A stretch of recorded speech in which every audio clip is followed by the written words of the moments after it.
finally pulling this project back out to continue working on this thing. We're going to fix a couple things and then take this thing to Windrock. Now, for those who don't remember, last time I took this thing off-roading, everything seemed to work except for the suspension. These Fox air shocks are designed for a much heavier vehicle, so therefore the dampening in these shocks is a little too intense. So I finally did some research to figure out how to tune these things, and I bought a valve shim kit to tune the dampening in these Fox air shocks. And there's also a couple other things we're going to fix and improve to get this thing ready to take to Windrock.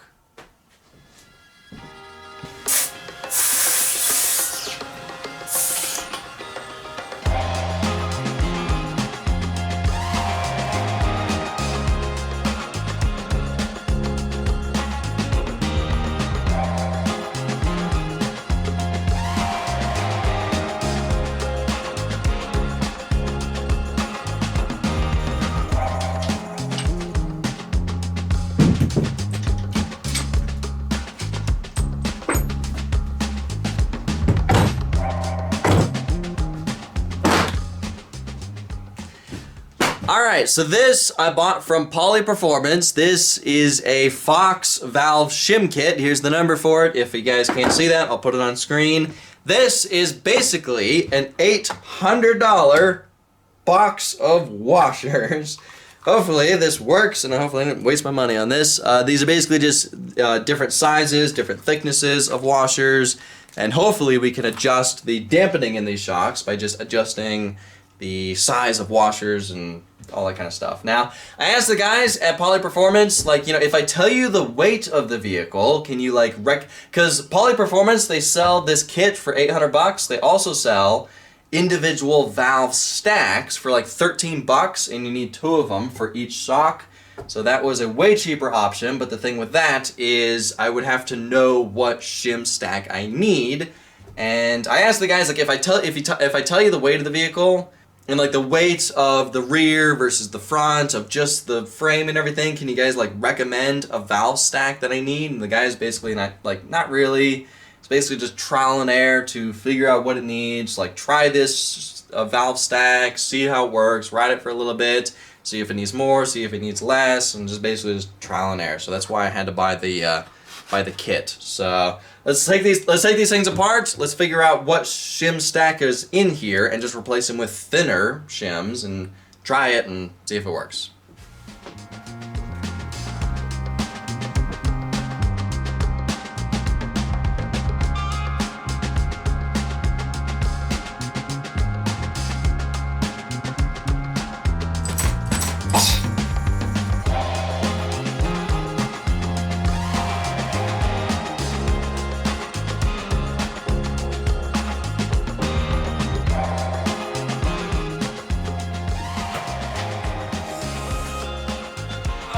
Let's not drop this. Oh boy, let's make sure that's cleaned before we put that back on.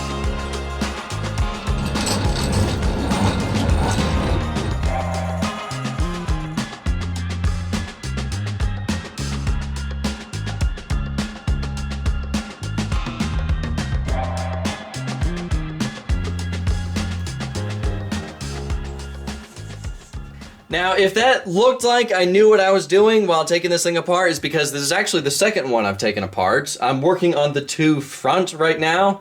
So I changed the one for the right. This is now the one for the left on the front. And these are all the shims on here. Then these numbers are how big they are. These are all 15s. These are 8, 8, 10, 10, 10, and 20.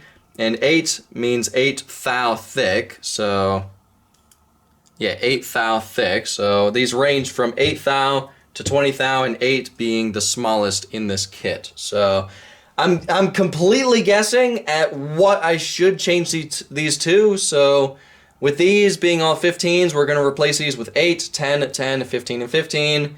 And then these we're replacing with 8, 8, 8, 8, and 10, and 15. So I have no idea if that's what we should change it to. But again, this is trial and error, just putting stuff on and testing it to see if it works. So let's change the shims, put it back together, and then we can start working on the rear.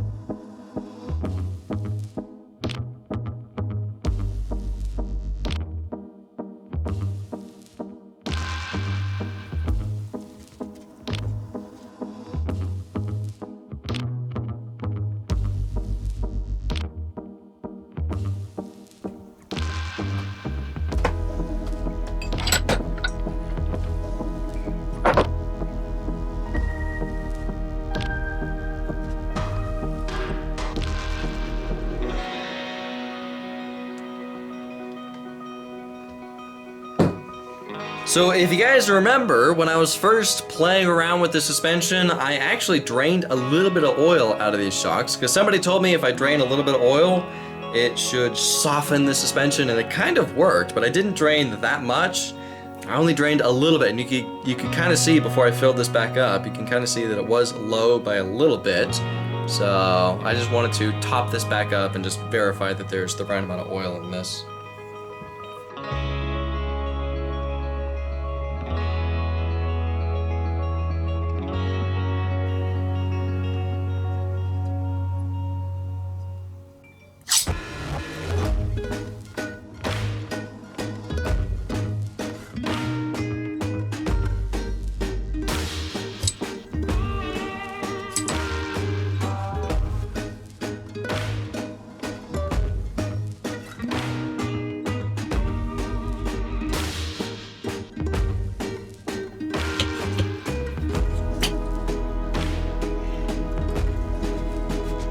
Alright, the two front are done.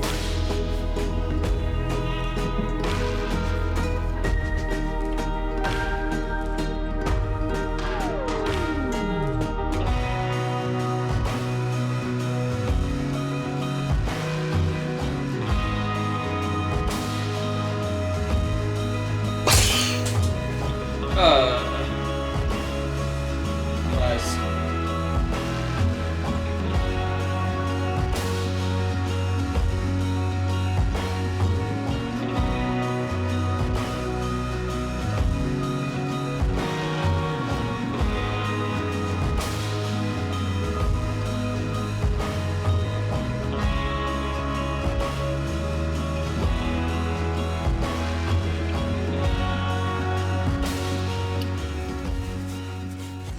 So, for the rear, we want to be way more drastic with the valve shim change. Now, like I said, 8 is the smallest that this kit comes with. These two are already 8, so can't go any smaller than that. These are all 15, so we're changing 15 to 8, 8, 8, and 10, and then we're going 8, 8, 8, 8, and 10.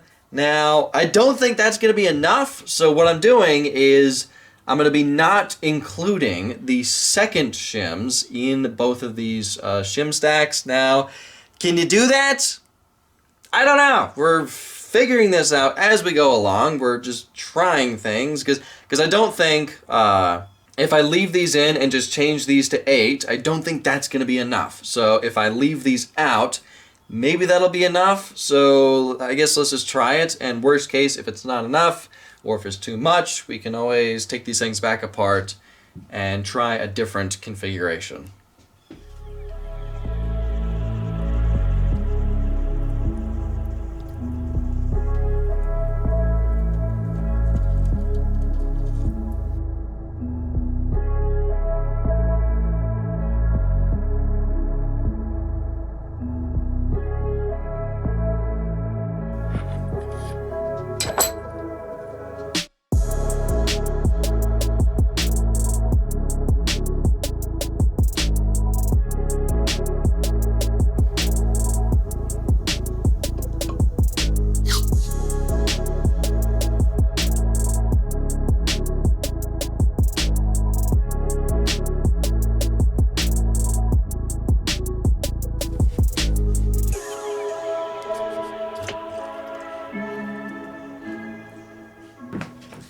Alright, so before I put the shocks back on, I kind of want to wire wheel the whole frame just to get rid of all this surface rust on here. I don't want this thing looking rusty and neglected, which it is, but, you know, I want to kind of clean it up a little bit. So...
that's a little too much, but now they're both at 300, so I'll just back it down.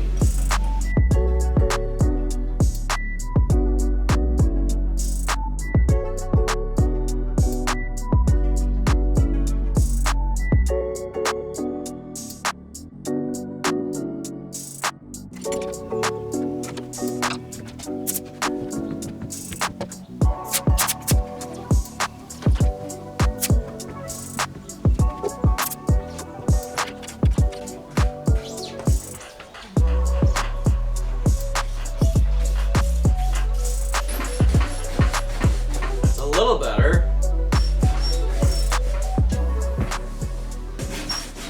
So I definitely think that helped. It definitely moves a lot easier and it's a lot more bouncy, which is good, but unfortunately we're really not going to be able to tell if this made a difference or if we need to change it more. We're really not going to be able to tell that until we actually take this thing off-roading on some hard off-road trails and really test the suspension. Which we can't do that until we take it to Windrock, so... But I definitely think it helped. It does move a lot easier. It's, you know, feels like a lot softer, so I do think it helped a lot.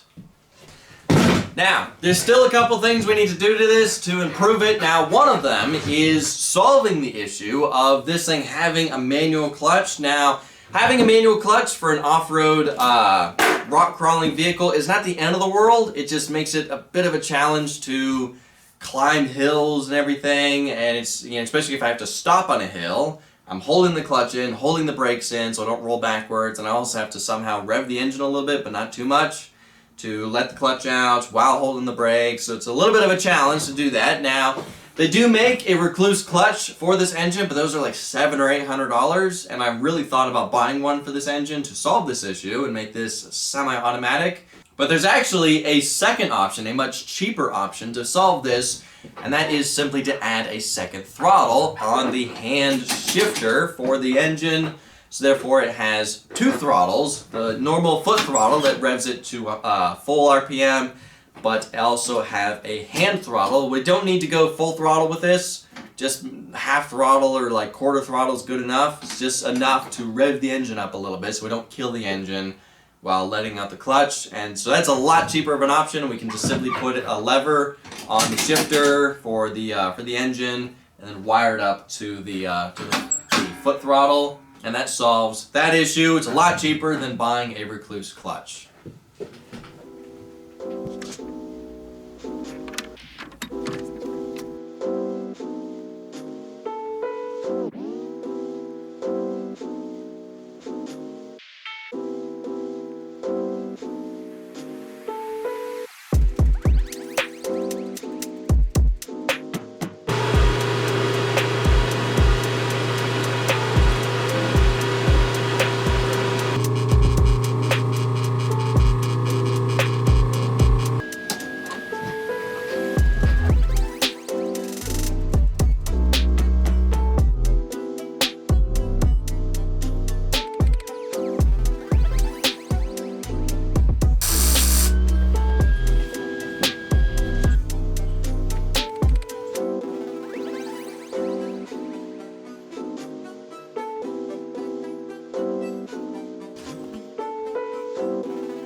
Alright, let's try it and see what it does.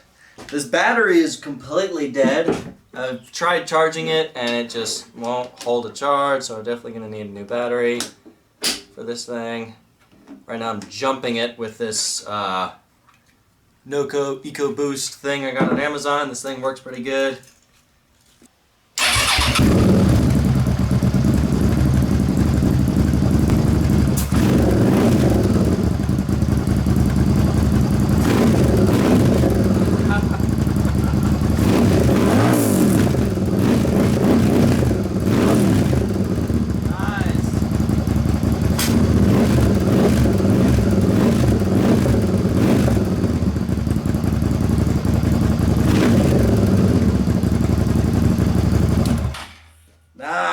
guys. It works.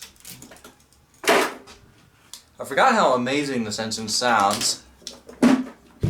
Alright, another thing I've been really wanting to improve on this setup is these tie rods. Now, this rack and pinion is from Go Power Sports. It's one of their Challenger X rack and pinions, and it's actually pretty good, except for the tie rods it comes with. Now, what I did was I kind of just cut them in half and extended them using this 3/4 inch tubing, and I don't know, I'm just looking at these, and they just don't really seem that strong. I mean, they're designed for a go-kart, not really a vehicle of this size. So we're going to be replacing these tie rods with 1/2 inch heim joints and 1 inch tubing, because steering is not something you want breaking on the trail.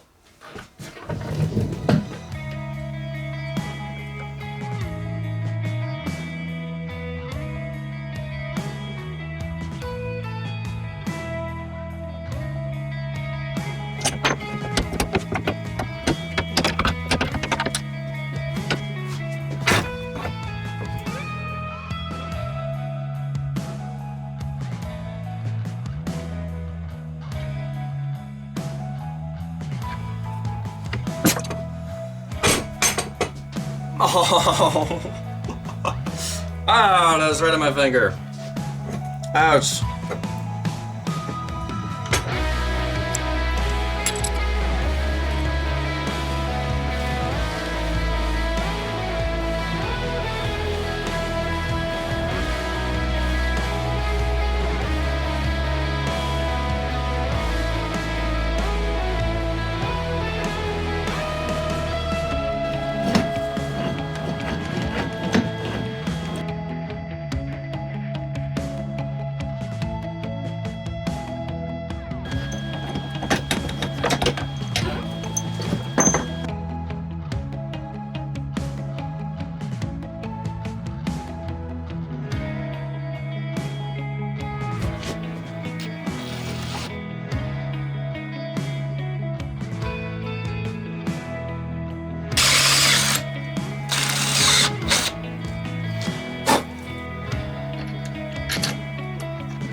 Alright, the tie rods are finished. Now, I'll admit, this vehicle doesn't really have that great of a turning radius. That's pretty much full lock that way, and that is full lock that way. So, yeah, this thing does have a really wide turning radius, but not much I can do about that right now, so...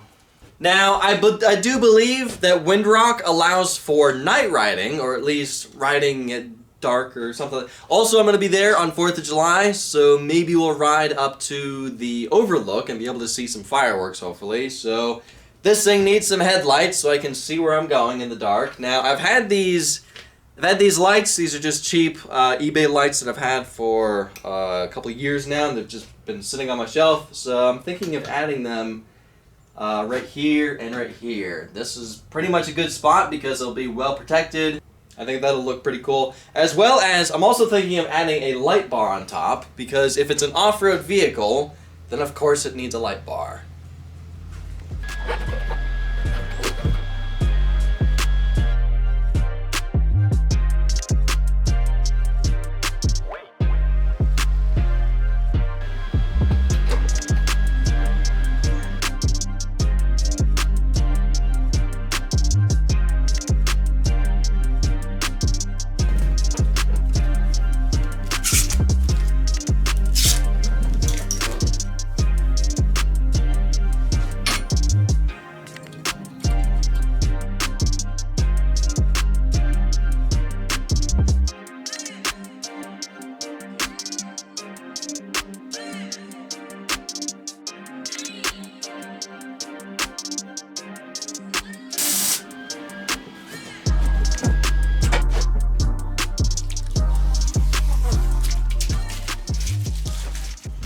Alright, so I just got a new battery that actually works. I need to test the 4-wheel drive to make sure that it works. Because last time I drove this thing, which was months ago, it was only 3-wheel drive, so...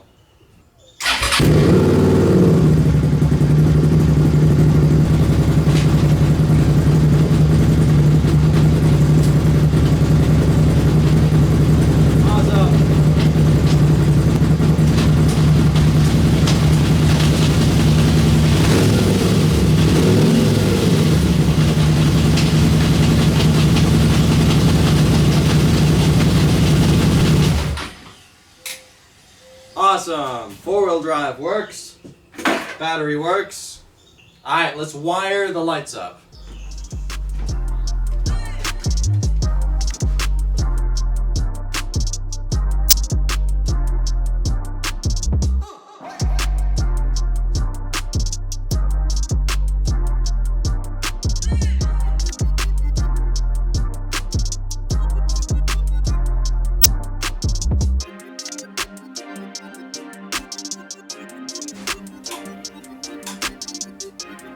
Nice.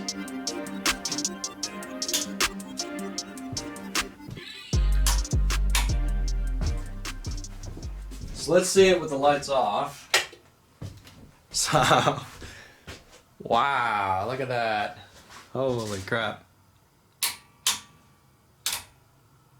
Yep, we got lights. Now, one more thing I really want to fix on this is improving how this gas tank vents. Now what I did was I just drilled a little hole in the gas cap, which works, but worst case, if this thing rolls over, I'm sitting right here and I don't want gasoline dripping out of this gas tank, well, directly behind me.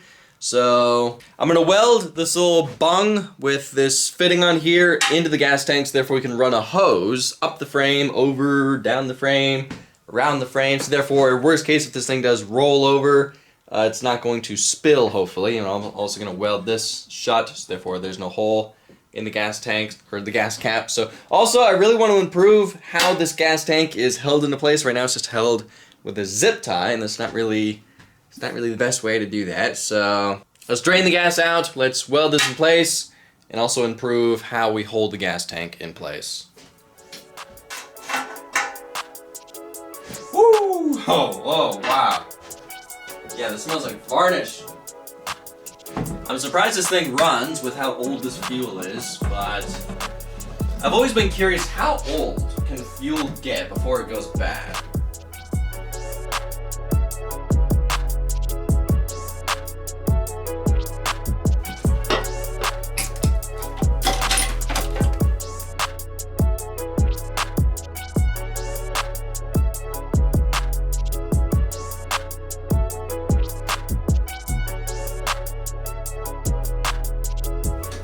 What does it keep getting stuck on?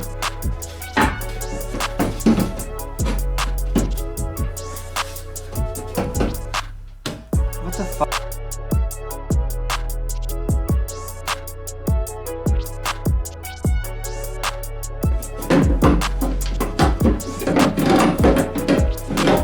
There we go. There it worked. Holy crap.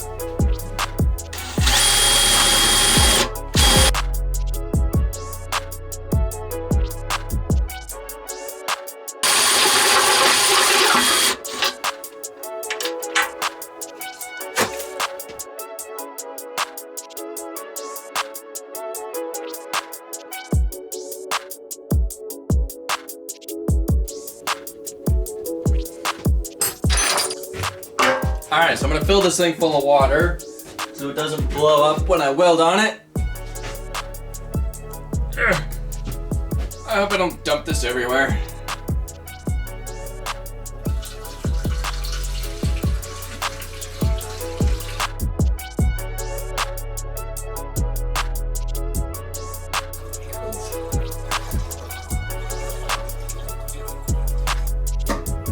Okay, that should be enough.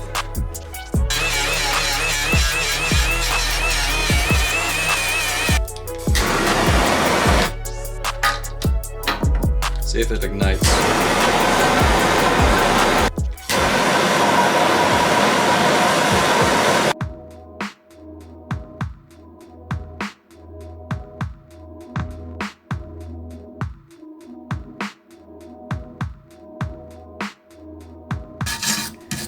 Yeah, that is an ugly weld. Now, I could definitely tell that all the water in here definitely was sucking away all the heat, because the bung was melting or wetting out way easier than the base metal. The base metal, I was really having to dump just a ton of heat in the base metal, and it just was not wanting to wet out.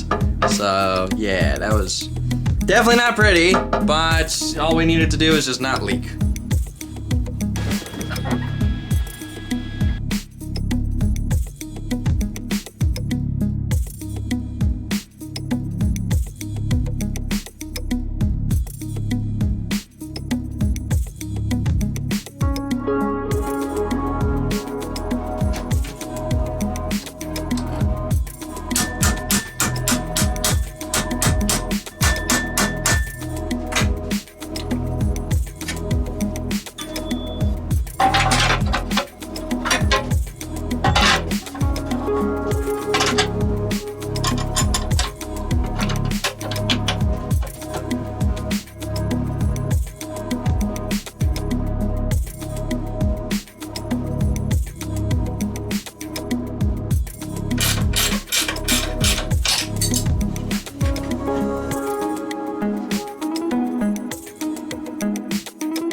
I welded on this cap and it went from black to like gold color, so I guess it's kind of cool. I don't know.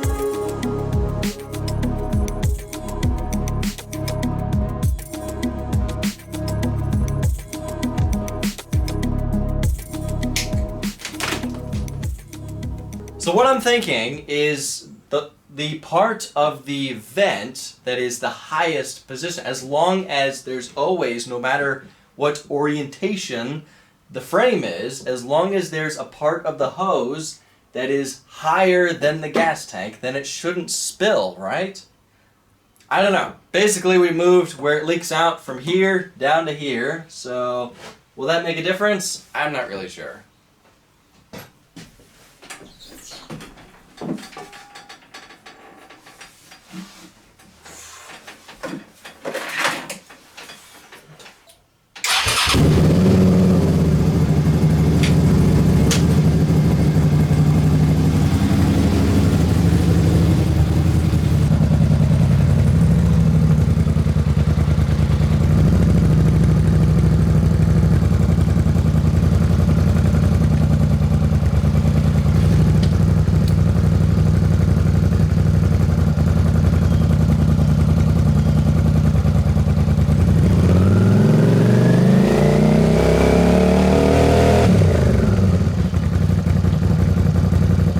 Let's give this thing a better chance.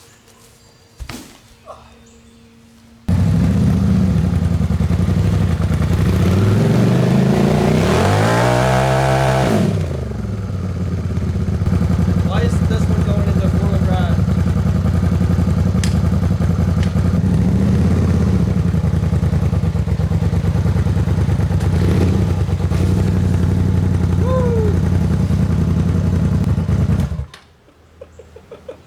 I forgot my sway bar is not engaged. Let's re-engage the sway bar and then try again. Come on. Come on. There we go. Alright, sway bar is engaged. I don't know why the right tire, I don't know why that's not engaging in four-wheel drive.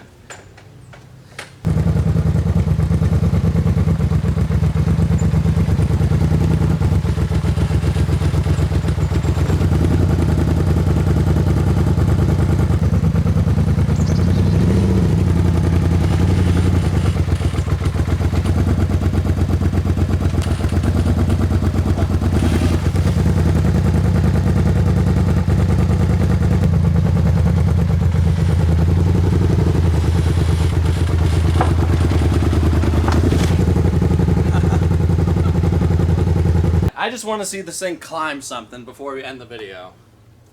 Alright, is this gonna work? I don't know. Let's find out. Four-wheel drive on.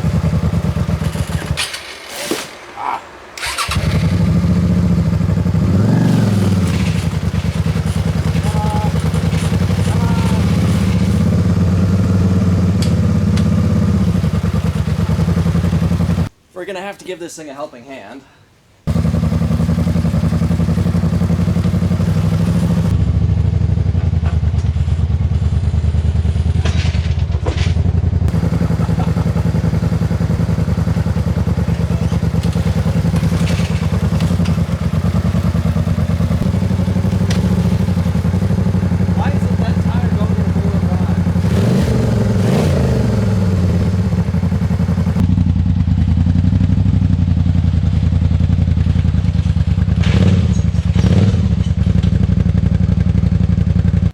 Alright, so I gotta help this thing a little bit. Ugh. Let's try that.